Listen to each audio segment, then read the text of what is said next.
Gotta go fast.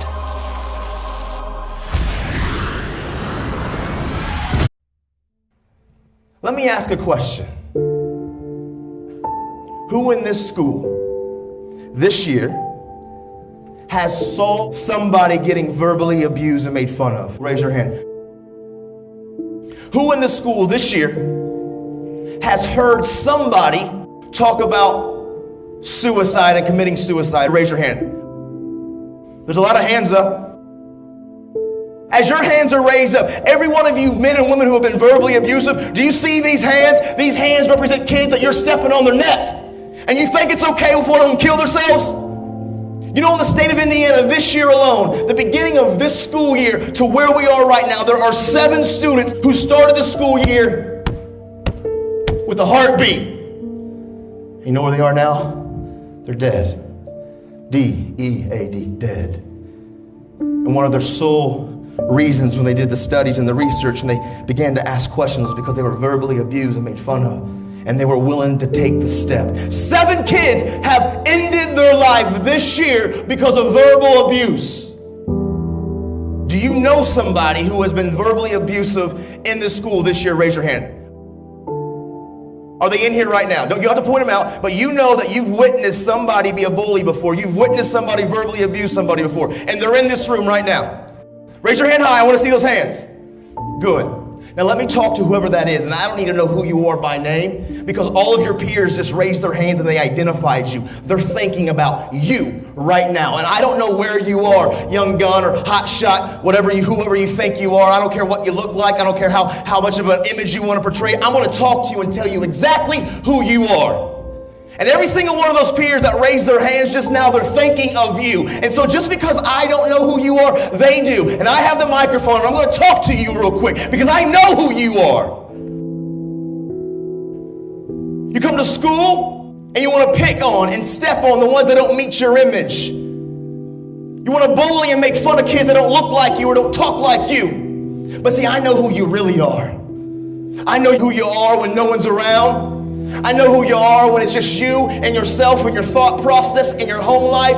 I know who you are when you wake up and you roll out of bed and you stand in front of that mirror and you brush your gums. I know who you are. You're a young man or a young woman who does not like what they see in the mirror. You have no self-esteem. You have no self-value. You have no self-worth. You're broken inside. Maybe your home life's tore up. Maybe you don't know what it's like and you don't know how to express your anger or your issues and you don't like what you see. You're trying to chase these images down. You don't think you're beautiful. So you masquerade and you put on your fake face and you put on your fake attitude and you struggle with life so you wear a mask because you don't know how to express your pain and your anger, your frustration. So what you do is you come to school and you find a group of friends and those group of friends all are broken just like both of you, and you find kids that don't look like you, that don't talk like you, and you make fun of them because you need the laughs of those around you.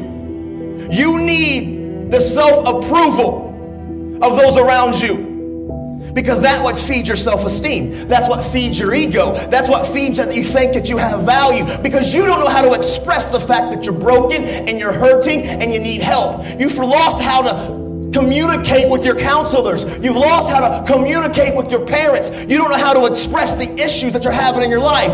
You're not happy with yourself. And when you look in the mirror, you feel just as broken. But you come to school and you step on the neck of your peers. You step on the neck of those that care about you. This is a family. And you come here and you verbally abuse kids to make yourself feel better.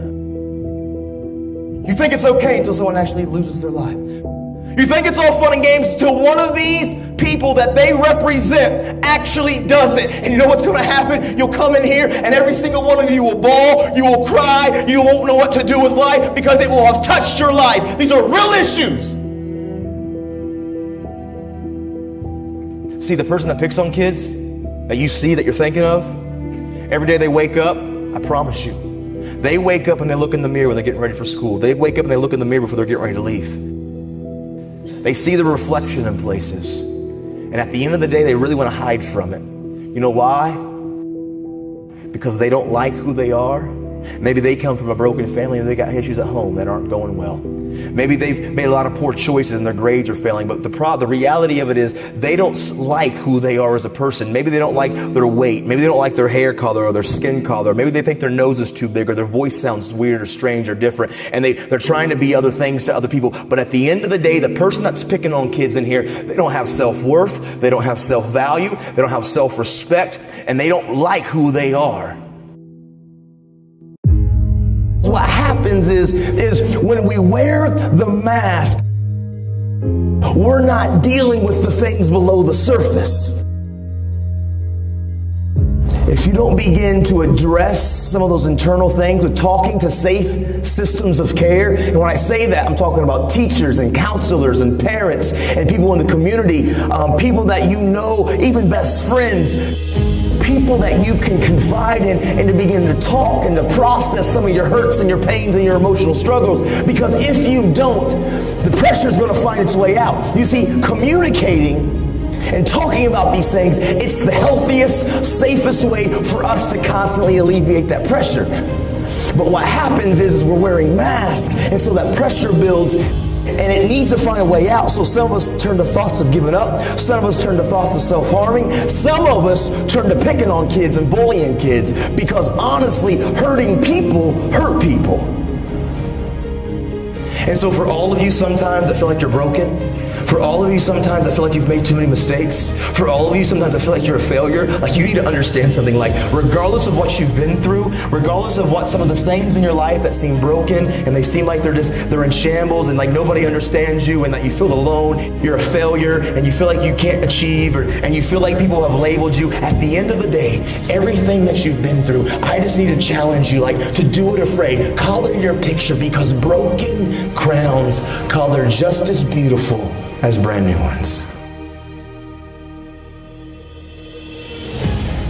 And I know some of us in here, you're like, Nate, bro, yeah, man, you're right. But my community's already labeled me. People have already written me off. You don't know my story. You don't know about what's happened to me here. You're right, man. But I do know that you matter. And I do know that you have friends around you. And I do know that you have counselors and teachers and people surrounding you. And you don't have to do this on your own.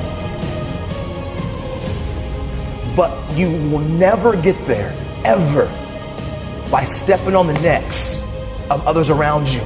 You will never get there by picking on kids and making fun of kids. Because here's what's going to happen. Until you begin to face your real issues, until you begin to recognize, you know what, I'm not okay, and take off the mask and take off the fake image and portraying to be this dude or this chick that you're really not, until you begin to face some of the things that you're struggling with and talking to counselors and teachers and parents, talking to somebody that cares about you and that believes in you, until you talk about it, you're never going to change, man. Listen to me, man. I get passionate about these things, not because, you know what, this is just my job. Like, I live this, man. Like, I don't want any of you in here to have to go through and make the mistakes and the journeys that I made. Take control of your life. There's too much world out there for you to just exist. We are born to experience life. You were born to be better, to achieve better, to become better, so you can experience more. But just like my daddy told me when I was a kid, no one's going to spoon feed this to you. You've got to take control of your life. And that's just facts. I know we always hear sticks and stones can break your bone, but words can never hurt you. That's not true. That's not true. That's not true. Words hurt. Do they not? Words hurt. It is a natural thing for every one of us to want to feel respected, want to feel loved, and want to feel valued and not invisible to somebody. And I know I sound aggressive when I'm talking about bullying, or how I like to call it as verbal, mental, or emotional abuse. But it's because I care about you. And you're never going to reach your full potential until you take off your mask. You're never going to fulfill your destiny until you get to the root of why you treat us the way you treat us. You're walking wounded.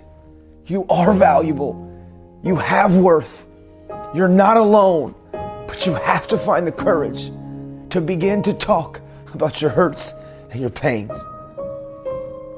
I promise you, you were born to to leave your fingerprints on history.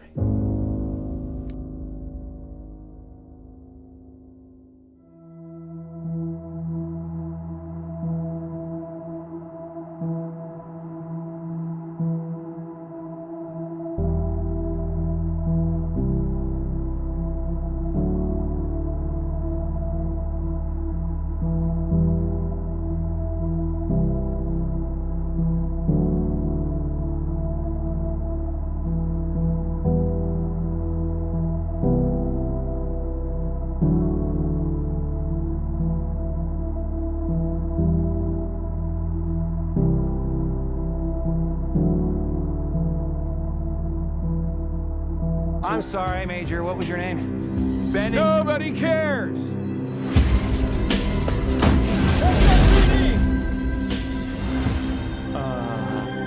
Meow.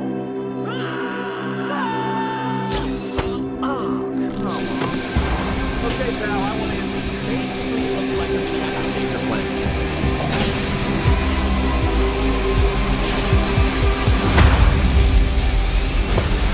Oh, is that all you got? No, but thank you for asking.